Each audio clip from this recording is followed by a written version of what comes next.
नमस्कार विद्यार्थियों। आज हम पढ़ने वाले हैं हमारी क्लास 10th का इकोनॉमिक्स का चैप्टर नंबर 3 का पार्ट 2। इससे पहले इस चैप्टर का एक वीडियो हमने पहले ही बना लिया है। अगर आपने वो नहीं देखा है तो डिस्क्रिप्शन बॉक्स में जाइए, वहां से वो पार्ट फर्स्ट देखिए।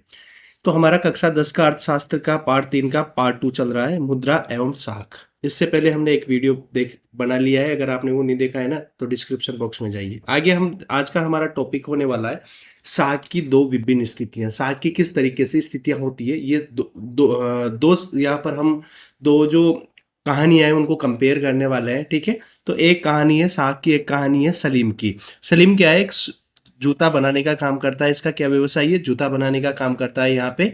ठीक है, उसकी जरूरत क्या है, उसे जूता बनाने के लिए चमड़ा और अन्य सामान खरीदने के लिए और कारीगरों को पैसे देने के लिए पैसों की जरूरत है। ठीक है ना, आगे बात समझ में, मतलब वो चमड़ा बनाता है तो उसको चमड़ा, जो चमड़ा खरीदता है उसके पैसे देने हैं। ठीक है, और इसके साथ ही साथ जो कारीगर जिनसे वो बनवाता है उनको भी क्या देने देने पड़ते हैं, पैसे देने पड़ते हैं। तो उसको क्या, किसकी जरूरत पड़ती है, पैसों की जरूरत पड़ती है। अब वो क्या करता है, एक बड़े व्यापारी से क्या लेता है, कर्ज लेता है। और जैसे ही वो सामान की डिलीवरी करता है, जैसे ही जूतों की डिलीवरी करता है, उसके बाद वो उन पैसों को चुका देता है। ठीक है, परिणाम क्या रहा, सलीम अपना काम पूरा कर पाता है इससे, और उसने कर्ज चुकाया और इससे उसको क्या होता है, अच्छा मुनाफा भी होता है। आगे बात समझ में, उसने क्या चुका दिया, कर्ज भी चुका दिया और उसे अच्छा फायदा भी हुआ। अब इससे क्या निष्कर्ष निकला, निष्कर्ष निकला सलीम ने कर्ज एक सकारात्मक भूमिका निभाता है। समीर का जो कर्ज है ना, सलीम का जो कर्ज है वो एक सकारात्मक भूमिका निभाता है। इससे उसके व्यवसाय को बढ़ाने में मदद मिलती है और साथ ही उसको फायदा भी मिलता है। तो यहाँ पर जो कर्ज सलीम के द्वारा लिया गया है ना, ये फायदे का सौदा है। ठीक है, और दूसरा दूसरा क्या है अपने पास, दूसरी जो स्थिति है वहां पर देखते हैं कि जो स्वप्ना है, स्वप्ना एक, इसका क्या व्यवसाय है, एक छोटी किसान है जो अपनी 3 एकड़ पर क्या करती है, खेती, 3 एकड़ भूमि पर क्या करती है, मूंगफली की खेती करती है। ठीक है, अब उसको किस पर खेती करती है, 3 एकड़ जो उसकी मूंगफली की जो जमीन है उस पर ये खेती करती है। ठीक है, अब उसको क्या पड़ेगी, उसको भी क्या, किसकी जरूरत पड़ेगी, उसको जरूरत पड़ने वाली है पैसों की। अब पैसों के लिए वो क्या करेगी, उसको जरूरत पड़ती है खेती के लिए बीज की, खाद की, और जो कीटनाशक दवाइयां हैं उसको खरीदने के लिए उसको भी क्या कर लेना पड़ता है, महाजन से, या जो उधार देने वाला जो सेठ है, गांव का साहूकार है, उससे पैसा लेना पड़ता है। अब परिणाम क्या हुआ, अगर उसकी फसल को क्या लग जाते हैं, कीड़े लग जाते हैं। अगर उसकी फसल को क्या लग जाते हैं, कीड़े लग जाते हैं, और फसल पूरी तरीके से बर्बाद हो जाती है, तो वो कर्ज नहीं चुका पाती है। और अपना कर्ज चुकाने के लिए उसको जमीन का कुछ एक जो टुकड़ा है ना वो बेचना पड़ता है। मतलब इससे क्या निष्कर्ष क्या निकलता है, स्वप्ना के लिए कर्ज क्या बन गया, एक एक जाल बन गया, डेप ट्रैप बन गया। ठीक है, इससे कर्ज लेने के बाद उसकी हालत और खराब हो गई। पहले उसने खेती करने के लिए बीज वगैरह, खाद वगैरह, और जो दवाइयों के लिए क्या लिया, उसने कर्ज लिया। लेकिन क्या हुआ, जब उसकी फसल किसी कारण बर्बाद हो गई, कीड़ा लग गया या किसी और कारण से बर्बाद हो गई, तो उसको क्या हो गया, उसको जो वो जमीन है उससे कोई आमदनी नहीं हुई, और इससे क्या हुआ, वो एक डेप ट्रैप में फंस गई। ठीक है, आगे देखते हैं। अब कर्ज की आवश्यकता क्यों होती है, जो ग्रामीण है या जो किसान है या जो और व्यक्ति है उनको कर्ज की क्यों आवश्यकता होती है। तो ग्रामीण क्षेत्रों में किसानों को फसल उगाने के लिए ऋण लेना पड़ता है। इस ऋण का उपयोग वो बीज के लिए करते हैं, खाद के लिए करते हैं, कीटनाशकों के लिए करते हैं। ठीक है, इसके अलावा पानी और बिजली के लिए करते हैं इसका, और खेती के उपकरणों की मरम्मत जैसे काम के लिए किया जाता है। क्यों लिया जाता है ये ऋण, अनेक कारण, क्योंकि बीज, खाद, कीटनाशक या ट्रैक्टर वगैरह जो भी कुछ लाना है ना, इस कारण इनके द्वारा क्या लिया जाता है, ये लिया जाता है, लोन लिया जाता है। कर्ज वापसी का चक्कर, कर्ज वापसी का चक्कर क्या है, किसान बुआई और कटाई के बीच 3 से 4 महीने के अंतराल पर ऋण लेता है। जब बुआई और कटाई के बीच में जो टाइम आता है ना, उसमें क्या लेता है, वो ऋण लेता है। लेकिन क्या होता है, फसल तैयार होने के बाद उसे बेचकर ऋण चुकाता है।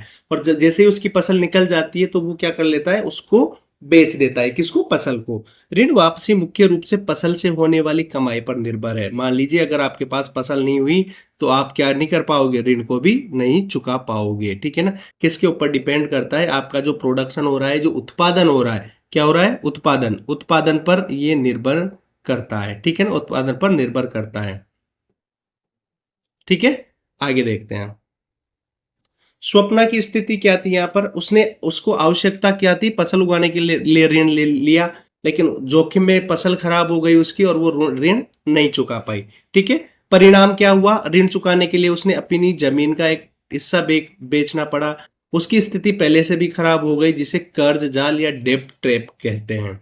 इस जाल से निकलना बहुत ही मुश्किल होता है। अब कर्ज जाल को समझिए, डेब्ट ट्रैप क्या होता है, एक ऐसी स्थिति होती है जिसमें कोई भी व्यक्ति या संस्था अपने मौजूद कर्ज को चुकाने के लिए एक और अधिक कर्ज लेने पर मजबूर हो जाती है। ये एक दुष्सर चक्र है, जिसमें जहां एक के बाद एक कर्ज लेना पड़ता है, जिससे कर्ज का बोझ लगातार बढ़ता जाता है और उससे निकलना बहुत ही मुश्किल हो जाता है। तो इसे कहा जाता है कर्ज जाल या डेब्ट ट्रैप। ठीक है, आगे बात समझ में, तो ये याद रखना।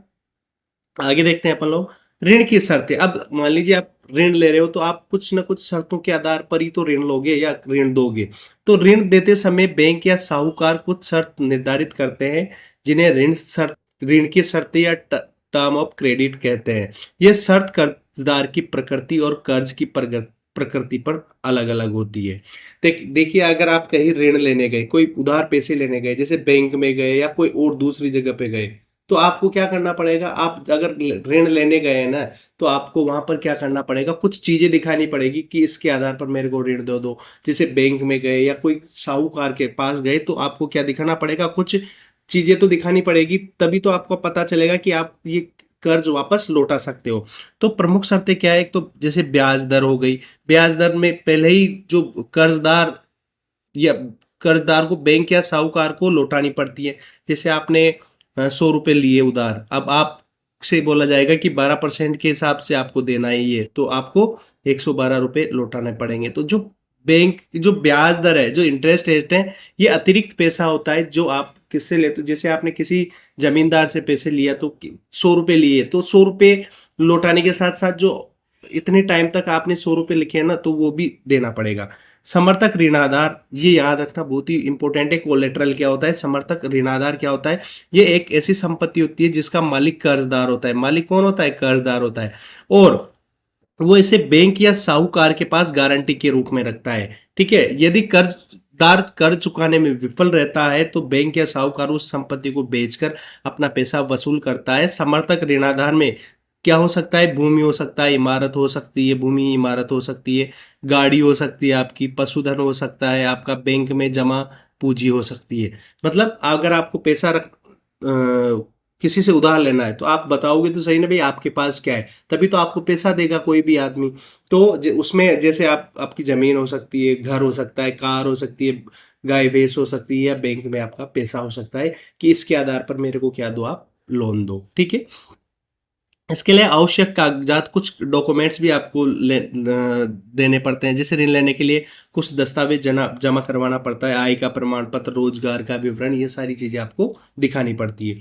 भुगतान का तरीका ये बताता है कि ऋण का भुगतान कैसे किया जाएगा, मासिक किया जाएगा या किस्त के माध्यम से किया जाएगा, किस तरीके से आप उन पैसों को चुकाओगे। ठीक है, तो ये प्रमुख शर्तें होती थी जो आपको याद रखनी है। आगे देखने वाले हैं हम लोग सहकारी समितियां। अब देखने वाले हैं आगे सहकारी समितियां। सहकारी समितियां क्या होती है, सहकारी समितियां कम ब्याज दर पर सदस्यों को ऋण उपलब्ध कराती है। मान लीजिए एक गांव है, वहां पर 50 लोगों ने शामिल होकर क्या किया, एक ग्रुप बनाया और आपस में कुछ पैसे बचा के ये क्या करते हैं, इन्वेस्ट कर दिया। अब ये क्या करेगी, ये सहकारी समितियां कम ब्याज पर क्या करेगी, ऋण उपलब्ध करवाएगी। इसका मुख्य उद्देश्य क्या होता है, खेती के लिए कम लागत पर ऋण प्रदान करना, कृषि उपकरण खरीदने के लिए खेती खेती में मदद करना, फसल को कम कीमत पर बेचने से रोकना। बहुत सी बार क्या होता है, जैसे आप क्या करते हो, खेती करते हो, लेकिन जैसे खेती की ना आपने, आप अब क्या होगा, कुछ टाइम के बाद जैसे ही आपकी जमीन से जो फसल उगाई आपने वो निकल गई, अब निकलने के बाद आपको वो बेचना पड़ेगा। क्यों, क्योंकि आपके पास क्या नहीं है, आप पहले से ही एक तो क्या कर रखा है, आपने ऋण ले रखा है ज्यादा ब्याज पे, और दूसरा क्या कर रखा है, दूसरा आपने क्या रखा है कि आपके पास रखने की जगह नहीं है, तो आपको वो जल्दी ही फसल कम कीमत पर बेचना पड़ता है। तो ये इससे बेचने से रोकती है। इस समिति में सभी सदस्य मिलकर एक फंड बनाते हैं, जिसका उपयोग जरूरतमंद सदस्यों को ऋण देने के लिए किया जाता है। आगे बात समझ में सहकारी समितियां। आगे देखते हैं साख के विभिन्न प्रकार। साख के विभिन्न प्रकार कौन कौन से हैं? साख को उधार देने और लेने की प्रक्रिया क्या को कहते हैं? साख किसे कहा जाता है? साख को उधार देने और लेने की प्रक्रिया को कहते हैं। ये दो प्रकार की होती है, औपचारिक क्षेत्र से ऋण और अनौपचारिक क्षेत्र से ऋण। औपचारिक क्षेत्र में क्या क्या आता है? इंपॉर्टेंट है, याद रखना है। बैंक और सहकारी समितियां, जो बैंक और सहकारी समितियां है वो औपचारिक क्षेत्र में आएगी। इसकी विशेषता क्या होती है? विशेषता ये कम ब्याज पर ऋण देते हैं, बहुत ही कम इंटरेस्ट रेट पर क्या देते हैं? ये पैसे देते हैं। और इनकी शर्तें भी क्या होती है? उचित होती है। जैसे ये जो सब है ना, ये किसके अकॉर्डिंग काम करती है? भारतीय रिजर्व बैंक के अकॉर्डिंग काम करती है। उसने जो नियम बना रखे हैं उनके अनुसार ये काम करते हैं। तो याद रखना साख क्या होती है। आगे देखने वाले हैं हम लोग। और अनौपचारिक क्षेत्र, अनौपचारिक क्षेत्र में कौन हो सकता है? साहूकार हो सकता है, व्यापारी हो सकता है, मालिक हो सकता है, रिश्तेदार हो सकता है, ये आपका दोस्त हो सकता है। ठीक है ना, इनमें कोई भी हो सकता है। विशेषता क्या है? ये बहुत उच्च ब्याज दरों पर ऋण देते हैं। इनकी जो रेट ऑफ इंटरेस्ट है या जो ब्याज दर है वो बहुत ही ज्यादा रहती है। इनकी शर्तें मनमानी हो सकती है। ये अक्सर कर्जदार को कर्ज जाल में फंसा देते हैं, डेप्ट ट्रैप में फंसा देते हैं। इनकी गतिविधियों पर कोई निगरानी नहीं रखता। वहां पर तो कौन रखता था? वहां पर तो निगरानी रखने का काम किसका था? हाँ बिल्कुल, आरबीआई का था। लेकिन यहाँ पर कोई इनकी निगरानी नहीं रखता है। ठीक है, आगे बात समझ में देखो, कोई भी इनकी निगरानी नहीं रखता है। ठीक है, आगे देखने वाले हम। औपचारिक और अनौपचारिक साख। शहरी परिवार के लिए ऋण के औपचारिक और अनौपचारिक स्रोतों के बारे में महत्व के बारे में बताया गया है। निष्कर्ष देखो, औपचारिक और अनौपचारिक जो क्षेत्र है उनसे कौन ऋण लेता है? अगर बात करें गरीब परिवार की जो निर्भरता है शहरी क्षेत्रों में, जैसे गरीब परिवार अपनी 85% जो ऋण की जरूरत है उनको अनौपचारिक स्रोतों से जैसे साहूकार हो गया, व्यापारी हो गया आदि से पूरा करता है। अमीर परिवार की प्राथमिकता इसके विपरीत, अमीर परिवार 90% जो ऋण है ना की जरूरत को औपचारिक क्षेत्रों जैसे बैंक और सहकारी समितियों से पूरा करता है। जैसे गरीब तो कहां से लेगा? सेठ के पास से। और जो अमीर है वो बैंकों से लेगा। जबकि उल्टा होना चाहिए, यहाँ पर गरीबों के लिए बैंकों की जरूरत ज्यादा है। ठीक है ना, लेकिन यहाँ पर जो गरीब परिवार है वो साहूकार या व्यापारी से ही लेता है। और यहाँ पर ब्याज दर कितनी रहती है? हमेशा ज्यादा रहती है।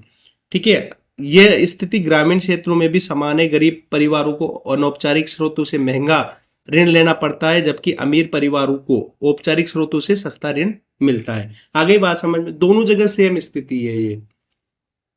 ठीक है, आगे देखते हैं अब साख का समान वितरण। साख का समान वितरण कब होगा? कब हम समान वितरण कर पाएंगे साख का? तो ये सुनिश्चित करना बहुत जरूरी है कि सभी लोगों को, विशेषकर गरीब परिवारों को सस्ता और आसान लोन मिले। तो देखिए, हमारी सरकार और हम सबका ये जिम्मेदारी है कि जो गरीब लोग हैं उनको आसानी से लोन मिले। और बैंकों और सहकारी समितियों को अपनी गतिविधि बढ़ानी चाहिए। खासकर ग्रामीण इलाकों में सहकारी समितियां या जो बैंक है उनको अपनी शाखाएं खोलना चाहिए। ठीक है, औपचारिक ऋण का विस्तार होना चाहिए ताकि गरीब परिवारों को भी सस्ते ऋण का लाभ उठा सके, ताकि जो ग्रामीण एरिया है या जो ग्रामीण एरिया है उसमें भी वो लाभ उठा सके। ये कदम गरीब परिवारों की अनौपचारिक स्रोतों पर निर्भरता को कम करेगा और उसे कर्ज जाल से बचाएगा। आ गई बात समझ में? अब देखते हैं self help group for the poor, निर्धनों के स्वयं सहायता ग्रुप। यहां से क्वेश्चन आता है बहुत सी बार।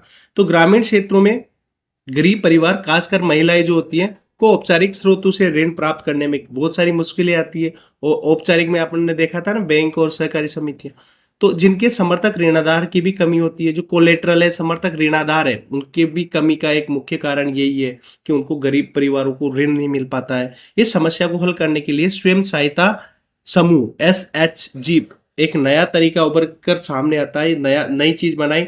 इस समूह की विशेषता क्या रहेगी? समूह की क्या विशेषता है? यहाँ पर 15 से 20 सदस्य महिलाएं होती है।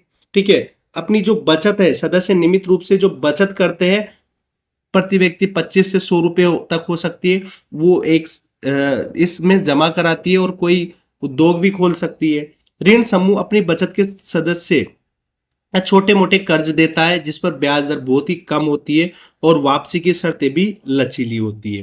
ठीक है ना, आपस में एक ग्रुप बनाया जाता है जिसमें कुछ पैसे इकट्ठे किए जाते हैं और जिसको जरूरत होती है उसको पैसे दिए जाते हैं इसके अंतर्गत। आगे बात समझ में? अब आगे देखिए, निर्धनों के स्वयं सहायता समूह काम करने का तरीका क्या है? नियमित बचत, जो सदस्य की अपनी बचत है उसको पूल करते हैं, वो जमा कराते हैं। छोटे ऋण समूह की बचत से सदस्यों को उनकी छोटी मोटी जरूरतों के लिए ऋण दिया जाता है, जैसे कि बीज खरीदना, सिलाई मशीन खरीदना या पशुधन खरीदना। जैसे गेहूं की के लिए आपको क्या खरीदना है, बीज खरीदना है या सिलाई मशीन खरीदनी है। बैंक से ऋण, जब समूह 1 से 2 वर्षों तक नियमित रूप से बचत करता है और ऋण की वापसी करता है तो वो बैंक से ऋण लेने के योग्य हो जाता है। इस स्थिति में समूह को बैंक से ऋण लेने के लिए समर्थक ऋणाधार की आवश्यकता नहीं होती। अगर आपका समूह सही तरीके से काम कर रहा है ना, तो कुछ समय बाद बैंक भी आपको लोन दे देता है, और बिना किसी कोलेटरल के या समर्थक ऋणाधार के बिना। आगे बात समझ में आगे, इसके क्या लाभ है, एसएचजी के क्या लाभ है। आर्थिक लाभ, ये गरीब महिलाओं को वित्तीय रूप से आत्मनिर्भर बनाने में मदद करता है। कर जाल से मुक्ति दिलाता है। ये सदस्यों और साहूकारों के उच्च ब्याज वाले ऋणों से बचाता है। सामाजिक सशक्तिकरण, ये महिलाओं को एक साथ आने और सामाजिक मुद्दे जैसे स्वास्थ्य, पोषण, घरेलू हिंसा आदि पर चर्चा करने का मंच देता है।